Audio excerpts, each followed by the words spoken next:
Isabelle Adjani. Rien qu'à prononcer ce nom, une aura mystérieuse envahit l'esprit. Pour beaucoup, elle n'est pas seulement une actrice, elle est une légende vivante du cinéma français. Une icône de beauté et une figure insaisissable dont la carrière a fasciné le monde entier. Mais derrière le visage d'ange, derrière les trophées, derrière les 5 Césars qui font d'elle l'actrice la plus récompensée de France, se cache une histoire complexe, souvent douloureuse, parfois dérangeante, et surtout pleine de zones d'ombre que peu de gens connaissent vraiment. Née à Paris en 1955. D'un père algérien et d'une mère allemande, Isabelle Adjani a grandi dans un contexte où son identité mixte était à la fois une richesse et un fardeau. Dès son plus jeune âge, elle a dû affronter les regards pesants, les préjugés, les doutes. Mais elle possédait ce quelque chose d'unique. Une intensité intérieure, une sensibilité à fleur de peau, une force fragile qui allait la propulser sur les plus grandes scènes. À seulement 19 ans, elle devient la révélation du cinéma français grâce à l'histoire d'Adèle H., de François Truffaut. Le monde découvre alors une actrice à la beauté troublante, capable de transformer chaque regard en énigme et chaque silence en tempête émotionnelle. Le succès s'enchaîne, la critique s'incline, le public s'émerveille. Isabelle Adjani semble. Les histoires d'amour se brisent. Et tandis que son image de diva mystérieuse se solidifie, Isabelle Adjani lutte, en coulisses, contre ses propres démons. La solitude, la trahison, la dépression.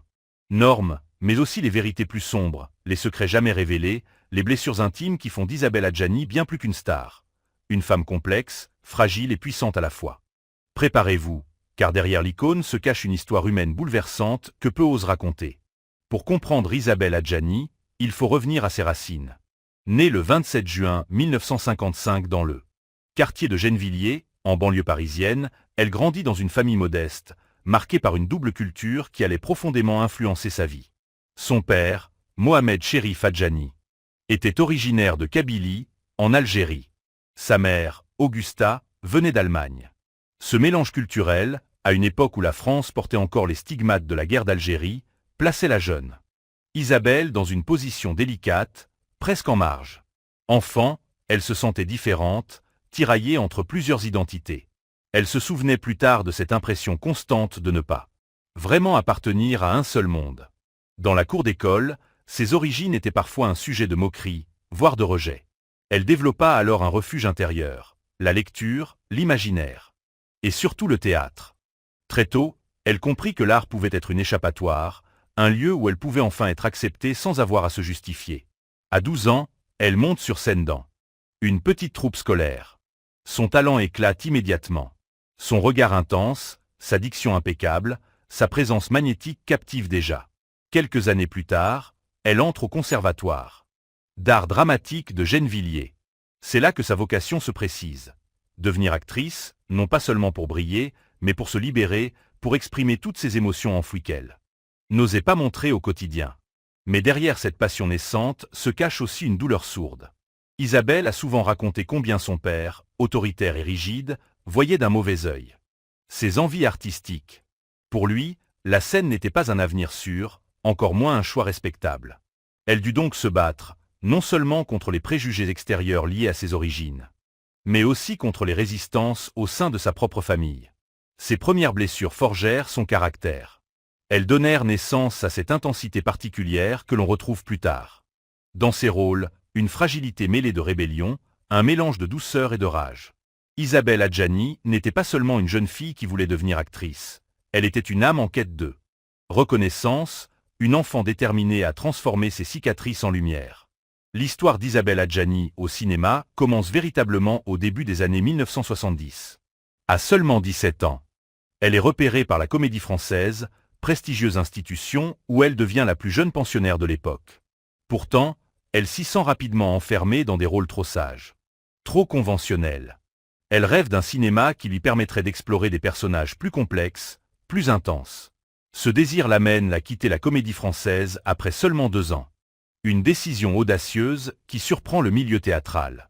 C'est François Truffaut, le grand maître de la nouvelle vague, qui va lui offrir la révélation. En 1975, il l'a choisi pour incarner Adèle. Hugo dans l'histoire d'Adèle H. Le rôle est exigeant, presque dévorant, celui d'une jeune femme obsédée par un amour impossible, sombrant peu à peu dans la folie. Adjani y met toute sa sensibilité. toute sa douleur intérieure. Le résultat est bouleversant. Le film séduit la critique internationale et lui vaut une nomination à l'Oscar de la meilleure actrice. À 19 ans, Isabelle Adjani devient une étoile montante du cinéma mondial. Les années qui suivent confirment ce talent exceptionnel. Elle alterne entre le cinéma d'auteur et les grandes productions. Dans Possession, 1981, de Andrzej Zulawski, elle livre une performance hallucinante, à la fois terrifiante et sublime, qui lui vaut le prix d'interprétation féminine à Cannes. Sa scène de crise dans le métro parisien reste aujourd'hui encore l'une des plus marquantes de l'histoire du cinéma. On y voit une femme en proie à une démence intérieure, une descente dans l'abîme si réaliste que le spectateur en sort. Bouleverse. Puis vient Camille Claudel, 1988, où elle incarne la sculptrice et muse d'Auguste Rodin. Ce rôle est à la fois une consécration et un miroir de sa propre vie. Une femme passionnée. Géniale, mais brisée par l'amour et par le jugement des hommes. Adjani produit elle-même le film, prouvant qu'elle n'est pas seulement une actrice, mais aussi une artiste capable de prendre en main son destin. Le film reçoit une pluie de récompenses et une nouvelle nomination aux Oscars. Au fil des années 1980 et 1990, Adjani collectionne les honneurs. Elle remporte à 5 reprises le César de la meilleure actrice, un record jamais égalé. Parmi ses rôles marquants, on compte également L'été meurtrier, 1983, où elle incarne une jeune femme mystérieuse et vengeresse, et la reine Margot. 1994, fresque historique où son jeu intense et magnétique contribue à faire du film un succès international, couronné à Cannes. Ce qui distingue Isabelle Adjani de ses contemporaines. Ce n'est pas seulement sa beauté hypnotique, mais surtout sa capacité à incarner la souffrance et la passion avec une vérité déchirante. Chaque rôle semble être une extension de ses propres blessures. Elle ne joue pas, elle vit, elle brûle à l'écran. Son regard, souvent décrit comme l'un des plus expressifs du cinéma, raconte à lui seul des histoires de douleur, de désir, de rébellion. Pourtant, derrière ses triomphes, Adjani garde une distance avec le star system. Elle refuse les rôles commerciaux faciles, décline des propositions hollywoodiennes qui auraient pu la transformer en star mondiale, préférant rester fidèle à un cinéma exigeant, parfois déroutant. Ce choix, courageux mais risqué, forge sa réputation d'actrice intègre, insoumise aux lois du marché. Dans les années 1990, au sommet de sa gloire, elle devient une véritable icône nationale. En France, son nom est synonyme de prestige artistique, de perfection dramatique. À l'étranger, elle est l'image de la femme française, élégante, mystérieuse, insaisissable. Mais cette ascension fulgurante n'est pas sans conséquences. L'exposition médiatique constante, la pression des critiques et des fans, ainsi que les attentes irréalistes placées sur ses épaules commencent à peser lourdement sur sa vie personnelle. À ce moment-là, Isabelle Adjani semble intouchable. Comme si rien ne pouvait arrêter son ascension. Pourtant, c'est précisément au sommet que les failles les plus profondes commencent à apparaître, annonçant une lutte intérieure qui marquera le reste de sa vie et de sa carrière. Derrière le succès éclatant et les récompenses prestigieuses, la vie d'Isabelle Adjani est loin d'être une histoire parfaitement lumineuse. Derrière chaque triomphe public, il existe des blessures secrètes, des failles intimes et des combats invisibles qui l'ont marquée profondément. Très tôt, la presse People s'empare de son image. Son visage, sa silhouette. Ses histoires d'amour deviennent une matière à scandale. Adjani, pourtant réservée, devient malgré elle une cible privilégiée pour les journaux à sensation. On la qualifie de diva capricieuse. On l'accuse de fuir les plateaux de tournage, on invente des rivalités imaginaires. Elle-même confiera plus tard que ces rumeurs l'ont parfois blessée au point de remettre en question sa place dans le métier. Mais la pression ne vient pas seulement des médias. Être reconnue comme la plus belle actrice de France, c'est porter un fardeau. Sa beauté hypnotique, si souvent célébrée, est devenue une cage dorée. Adjani avoue que son apparence a parfois éclipsé son talent, réduisant ses performances à une simple question d'esthétique. Derrière l'icône glamour se trouvait une femme qui voulait qu'on reconnaisse son jeu, sa profondeur, et non seulement son visage. Cette contradiction, être à la fois adulée et incomprise, nourrit une solitude grandissante. Dans ces moments les plus sombres, Isabelle Adjani connaît la dépression, l'angoisse, le repli. Elle disparaît parfois des écrans pendant plusieurs années, préférant s'éloigner du feu médiatique pour se reconstruire. Chaque retour est perçu comme un événement, mais chaque absence témoigne d'une fragilité profonde que le public ne soupçonne pas toujours. Un autre aspect de son ombre est son rapport compliqué avec le cinéma lui-même. Adjani est perfectionniste, exigeante, parfois intransigeante. Elle veut que chaque rôle soit vécu pleinement, que chaque scène soit une vérité absolue. Cette intensité, qui fait d'elle une actrice hors pair, a aussi effrayé certains réalisateurs et partenaires de jeu. On raconte qu'elle pouvait arrêter un tournage si elle estimait que le projet ne respectait pas ses standards. Cela nourrit sa réputation de femme difficile, mais derrière cette étiquette se cache surtout une intégrité artistique inébranlable. Enfin, il y a la douleur plus intime. Celle des relations sentimentales tumultueuses, des trahisons, des abandons. L'amour, pour Adjani, a souvent été synonyme de souffrance. Ses blessures affectives ont alimenté son jeu d'actrice. Mais elles ont aussi creusé en elle des cicatrices invisibles. Ainsi, derrière l'image d'une star intouchable se révèle une femme vulnérable, sensible, parfois écorchée vive. Isabelle Adjani est un paradoxe vivant, à la fois puissante et fragile, adulée et isolée, brillante et tourmentée.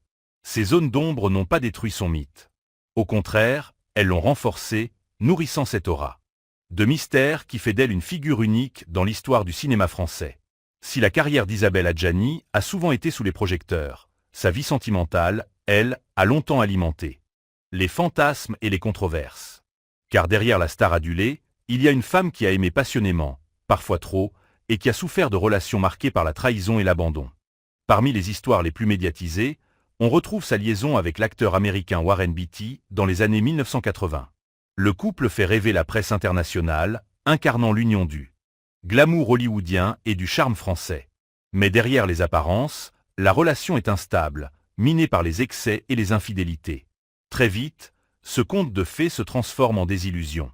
Quelques années plus tard, Isabelle Adjani rencontre Daniel Day-Lewis, acteur britannique reconnu pour son intensité artistique, à l'image de la sienne. Leur passion est immédiate. Leur histoire brûlante.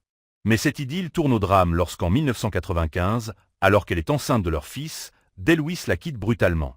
Ce départ soudain, que la presse qualifiera de coup de tonnerre, laisse Adjani dévastée.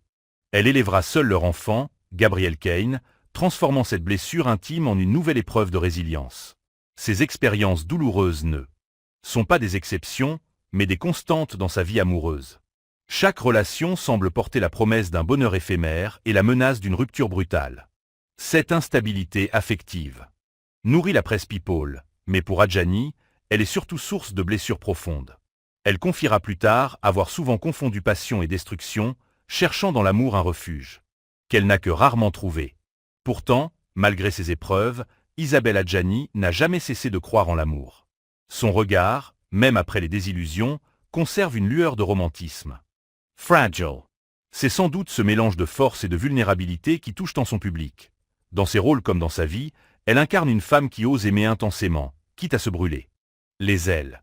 Ainsi, la vie privée d'Isabelle Adjani apparaît comme le miroir de ses personnages, pleine de passion, de drame, de beauté et de douleur. Et si ces amours tumultueuses l'ont marquée à jamais, elles ont aussi nourri son art, faisant de chaque rôle une confession à demi voilée, un cri venu du cœur. Aujourd'hui, Isabelle Adjani n'est plus seulement une actrice, elle est devenue une legend. Avec 5 Césars, des prix internationaux et une carrière jalonnée de rôles inoubliables, elle reste l'artiste la plus récompensée du cinéma français. Mais au-delà des chiffres et des distinctions, c'est son aura, sa singularité et son mystère qui marquent les esprits. Contrairement à d'autres stars, Adjani n'a jamais cherché à tout dire ni à tout montrer. Elle a cultivé le silence, l'absence, parfois même l'éloignement volontaire. Cette discrétion a nourri une fascination particulière. Plus elle se retire, plus elle intrigue. Plus elle se tait, plus on veut l'écouter. Isabelle Adjani a compris que le mystère est une force, et elle en a fait sa signature. Son héritage dépasse le cinéma. Elle incarne une forme de liberté artistique rare, celle de choisir ses rôles, de refuser les compromis, de rester fidèle à sa propre exigence. Elle a ouvert la voie à une nouvelle génération d'actrices, prouvant qu'une femme pouvait être à la fois belle, talentueuse, exigeante et insoumise aux règles d'Hollywood ou du star system. Mais surtout, Adjani laisse l'image d'une femme profondément humaine. Ses failles, ses douleurs, ses combats intimes résonnent avec ceux de millions de spectateurs. À travers ses personnages, elle a su exprimer des émotions universelles, la passion, la folie, la solitude, l'espérance. Elle n'a jamais eu peur d'exposer la fragilité, ni d'assumer la force. C'est ce contraste qui la rend éternelle. Isabelle Adjani demeure une énigme. Une actrice qui brille autant par ses présences que par ses absences. Une femme dont la vie semble être un film à part entière, rempli de triomphes et de blessures. Et si les secrets de son existence ne sont pas tous révélés, peut-être est-ce mieux ainsi. Car c'est ce mystère qui continue de nourrir la légende et qui fait d'Isabelle Adjani une étoile que le temps ne peut éteindre.